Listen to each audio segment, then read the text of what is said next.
Hello everyone, আসসালামু আলাইকুম। আজকে আমি আপনাদের সঙ্গে শেয়ার করব ওল ডাঁটা রেসিপি। আজকের রেসিপির জন্য আমাদের বাড়ি এই ওল গাছটা হয়েছে।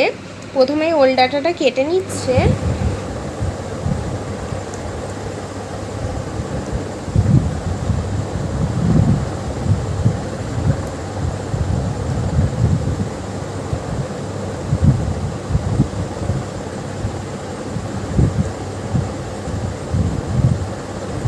এখন ছোট করে পিস করে নিচ্ছে যাতে করে কাটতে সুবিধা হয়।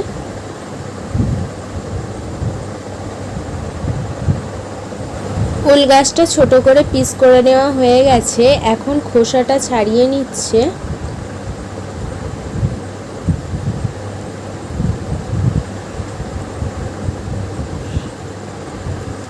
খোসা ছাড়িয়ে ছোট ছোট করে টুকরো করে নিচ্ছে।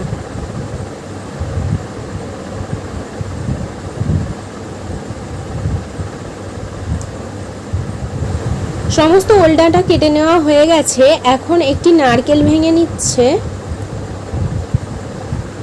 এখন আমি নারকেলটা কুড়িয়ে নিচ্ছি। নারকেলটা কুড়ে নেওয়া হয়ে গেছে। এখন ওল ডাঁটাগুলো একটি কড়ার মধ্যে দিয়ে দিচ্ছে আর দিয়ে দিচ্ছে পরিমাণ মতো নুন আর জল। এখন ওল ডাঁটাটা সিদ্ধ হয়ে আসা পর্যন্ত অপেক্ষা করবে।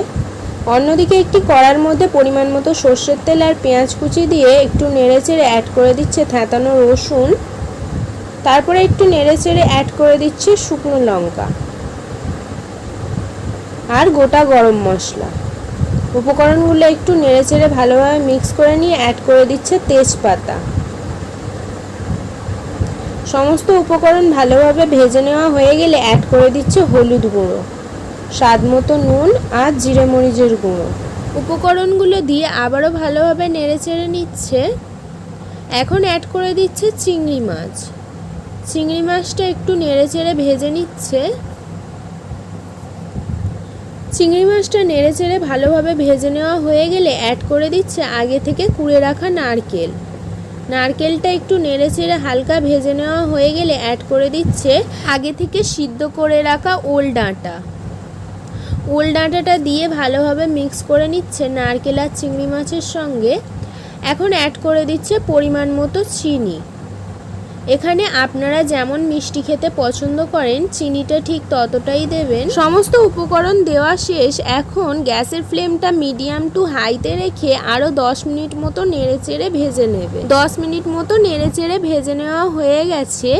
এখন ওল ডাঁটা রেসিপিটা সার্ভ করার জন্য রেডি। সেম প্রসেসে আপনারাও ওল ডাঁটা রেসিপি বাড়িতে ট্রাই করে দেখতে পারেন, খেতে অনেক সুস্বাদু হয়। আজকের রেসিপিটা এই পর্যন্তই। আজকের রেসিপিটা যদি আপনাদের ভালো লেগে থাকে হাবিবার রান্নাবাটি চ্যানেলটিকে লাইক অ্যান্ড সাবস্ক্রাইব করতে ভুলবেন না। ফিরে আসবো আবারও নেক্সট কোনো রেসিপি নিয়ে। সম্পূর্ণ রেসিপিটা দেখার জন্য ধন্যবাদ।